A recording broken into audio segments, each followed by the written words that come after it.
చిన్నప్పుడు చదువుకున్న కూడికలు తీసివేతలు గుర్తున్నాయి కదా. ఇప్పుడు ఇండస్ట్రీలో రాబోయే సంక్రాంతికి ఈ లెక్కలే ముఖ్యం కానున్నాయి. ఒకరు వస్తామంటున్నారు, ఇంకొకరు రాలేమంటున్నారు, మరొకరు వచ్చి ఆ ప్లేస్లో మేము దూరిపోతామంటున్నారు.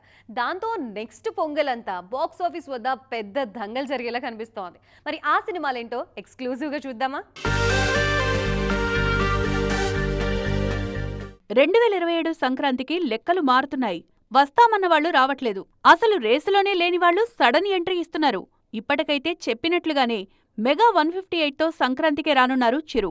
సెకండ్ ఇన్నింగ్స్లో వచ్చిన 3 హిట్స్ ఖైదీ నెంబర్ 150, వాల్తేరు వీరయ్య, మనశంకర్ వరప్రసాద్ గారు సంక్రాంతికే వచ్చాయి. అదే సెంటిమెంట్ పై కన్నేశారు మెగాస్టార్. శర్వానంద్ కూడా సంక్రాంతి బాగా కలిసొచ్చింది. ఎక్స్ప్రెస్ రాజా, శతమానం భవతి, నారీ నారీ, నడుమ మురారితో హ్యాట్రిక్ కొట్టిన శర్వా 2027 పండక్కి శ్రీను వైట్ల సినిమాతో రానున్నారు. సంక్రాంతి కింగ్ అనిల్ రావిపూడి కూడా 2027 పండక్కి వెంకటేష్ కళ్యాణరామ్ సినిమాతో రానున్నారు. జూన్ 22 నుంచి రెగ్యులర్ షూటింగ్ మొదలైంది కూడా. పండక్కే వస్తామన్న నాగార్జున, బాలయ్య రాక మాత్రం అనుమానమే. ఎందుకంటే బాలయ్య గోపీచంద్ సినిమా దసరాకు కానీ డిసెంబర్కు గానీ రానుంది. ఇక కింగ్ 100 డిసెంబర్లోనే వచ్చేలా ఉంది. సోగ్గాడే చిన్నినాయన ఫ్రాంచైజీ నుంచి సినిమా రావాలి అన్నా ఉన్న టైం సరిపోట్లేదు. మరోవైపు Koratala, Balayya cinema 2027 summer release తర్వాతే రానుంది.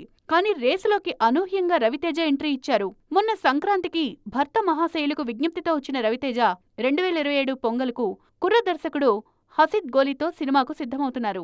ఇందులో శ్రీవిష్ణు మరో హీరోగా నటించబోతున్నారు. ఈ ఇద్దరి కాంబోలో నెక్స్ట్ లెవెల్ ఎంటర్టైనర్ ప్లాన్ చేస్తున్నారు హసిద్. ఈ సినిమాను దిల్ రాజు నిర్మించబోతున్నట్లు తెలుస్తోంది. మొత్తానికి ఎలా లెక్కలేసినా కనీసం 4 సినిమాలైతే పండగ బరిలోనే కనిపిస్తున్నాయి.